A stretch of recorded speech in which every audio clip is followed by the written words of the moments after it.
বানাচ্ছি mini Mughlai. Mini Mughlai বলছি এই কারণে, আমার বেলুনও ছোট আর চাটুটাও ছোট।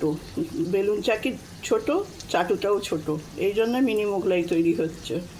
ইনগ্রিডিয়েন্টস সব একই। ময়দাটার মধ্যে ডিম, দুধ, নুন, চিনি আর তেল দিয়ে ভালো করে ময়ান দিয়ে মেখে 1 ঘন্টা আগে রেখে দিয়েছিলাম। না নরম হবে না শক্ত হবে, এরকম একটা অবস্থায় ময়দাটাকে রাখতে হবে। তারপরে বড় বড় ডো করে নিতে হবে 1 ঘন্টা পরে। আর এদিকে পুর বানিয়েছি চিকেন দিয়ে। চিকেনের মধ্যে আদা, রসুন, কাঁচা লঙ্কা পেস্ট দিয়ে, পেঁয়াজ কুচি দিয়ে আর ম্যাগি মশলা, নুন, হলুদ, মিষ্টি দিয়ে পুরটা বানিয়ে নিয়েছি। তারপরে পেঁয়াজ কুচি, ডিম আর এই পুরটা দিয়ে ভালো করে মেখে নিয়েছি, একটু ঘেঁটে ঘেঁটে নিয়েছি। তারপর চাকির মধ্যে ডোটা দিয়ে গোল করে চাকির বরাবর গোল করে বেলে নিয়েছি। নিয়ে মাঝখানে পুরটা দিয়ে চারদিক থেকে মুড়ে দিয়েছি এনভেলপের মতন। চাটুতে বেশ খানিকটা তেল দিয়ে ছেড়ে দিয়েছি।